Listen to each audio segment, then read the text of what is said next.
नमस्कार साथियों, स्वागत है आप सभी का हमारे YouTube चैनल स्मार्ट स्टोरी 101 पर और मैं हूँ दिव्या वर्मा। दोस्तों, आज की क्लास में तुलसीदास जी के जिस छंद की हम व्याख्या करने जा रहे हैं वो इस प्रकार से है। मातु पिता जग जाय तज्जो, विधिहु ना लिखी कछु भाल भलाई, नीच निरादर भाजन कादर, टूकर टूकन लागी ललाई। राम स्वभाव सुन्यो तुलसी, प्रभु सो कहो बारक पेट खलाई, स्वार्थ को परमारथ को, रघुनाथ सो साहब खोरी न लाई। प्रस्तुत पंक्तियां राम भक्ति शाखा के सर्वश्रेष्ठ कवि तुलसीदास जी द्वारा रचित कवितावली के उत्तर कांड से ली गई हैं। इन पंक्तियों के माध्यम से कवि तुलसीदास जी ने अपनी वास्तविक दशा को व्यक्त किया है। अब समझिए इसकी व्याख्या को। तो प्रारंभिक पंक्तियां हैं, मातु पिता जग जाय तज्जो, विधिहु न लिखी कछु भाल भलाई, नीच निरादर भाजन कादर, ऊकर टूकन लागी ललाई। अपनी दयनीय दशा को व्यक्त करते हुए कवि कहते हैं कि मुझे माता पिता ने संसार में उत्पन्न करते ही त्याग दिया और ब्रह्मा जी ने भी मेरे भाग्य में कुछ भलाई नहीं लिखी।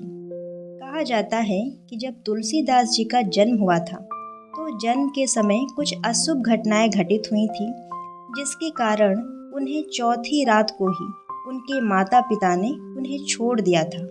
तुलसीदास जी स्वयं को कहते हैं कि मैं नीच और अनादर का पात्र, कायर कुत्ते की तरह टूक पर लालच करने वाला तुलसी था।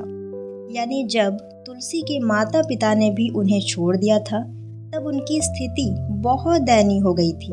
वे कहते हैं कि मैं इसी कारण नीच निरादर का पात्र यानी निरादर सहने वाला, डरपोक और कुत्तों की भांति टुकड़ों के लिए लालायित रहने वाला हो गया था। फिर अगली पंक्ति है, राम स्वभाव सुन्यो तुलसी, प्रभु सो कहो बारक पेट खलाई, स्वार्थ को परमारथ को, रघुनाथ सो साहब खोर न लाई। कवि आगे लिखते हैं कि जब मैंने श्री राम के बारे में सुना, उनके स्वभाव के बारे में सुना, तो मैं अपना खाली पेट उन्हें दिखाकर, अर्थात अपनी दरिद्रता को दिखाकर, अपनी गरीबी को दिखाकर अपनी दयनीय स्थिति उनके सामने व्यक्त की। तब से श्री रामचंद्र जी ने मुझे समान रूप से लौकिक और परलौकिक सुखों को प्रदान करने में कोई भी कसर नहीं छोड़ी।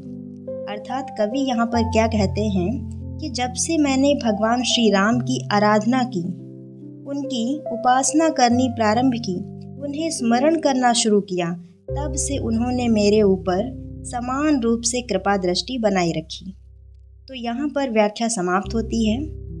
अब हम समझते हैं इसका काव्यगत सौंदर्य।